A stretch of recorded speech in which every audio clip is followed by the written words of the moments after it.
I am Ginnie Graham, an editorial columnist with the Tulsa World. The 1963 Julia Child lesson on creating French onion soup had me speaking back to the screen. Why, yes, Miss Child, we do need more cheese. Of course we need more bread for the table. We will always need more bread for the table. My one-way conversation with the late, great teacher of French cooking was more about her unpolished style of delivery than my state of mind. Well, maybe a little bit of my state of mind. But PBS recently ran several episodes of The French Chef, and others are available on the OETA streaming service. And watching these old episodes is sort of like revisiting the Andy Griffith Show or Leave It to Beaver. These early 60s black and white shows are like comfort food. And The French Chef has been parodied so much that to go back and watch the original is actually quite refreshing. There is no politics, no commentary, nothing to drum up outrage. It's simply a snapshot from our country's time capsule. It takes one episode to get hooked. And that fascination is all about Child and how something always seems to go wrong. The woman scarily wields a knife like an extension of her hand, and her wicked sense of humor comes through her breathy, indecipherable accent. And her occasional grasp for words, well, that just reinforces her authenticity. There's a script, but she clearly goes off book. And most entertaining is how she deals with all those screw-ups.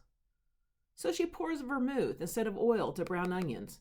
Oh well, it's fine, she says, as she throws in butter, always butter, never margarine.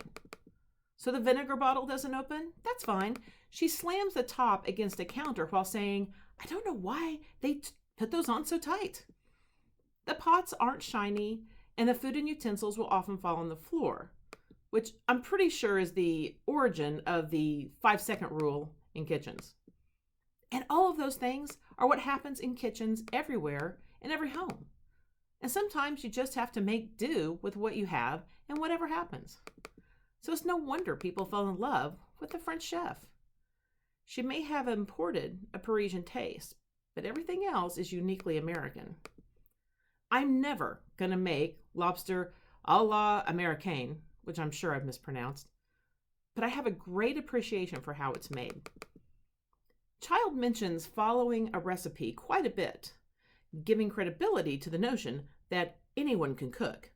Just follow the recipe, read, follow directions. If you do that and it doesn't turn out, then it's the recipe's fault, she says, which is great because I'm always looking for excuses on why things don't turn out right. But most importantly, these episodes give a respite to the uncertainty felt in the world now and for the last 18 months. It's hard not to feel the anxiety stemming from the pandemic and overseas wars. People have been prickly about political leadership and uneasy about their own financial stability. Everyone seems to be reassessing their lives and figuring out the best way forward. That kind of soul-searching can be heavy at times. So sitting back and watching Child reminded me that this is a moment in time, not a foreboding of the future. Child's imperfections didn't stop her from forging ahead. She leaned into her mistakes and laughed at her satirist. She may have believed everyone could cook, but she embodies more of what Gusteau says in the Disney movie Ratatouille. Anyone can cook, but only the fearless can be great. So in times like these, we can all achieve greatness, even if it's just a non-collapsible cheese souffle.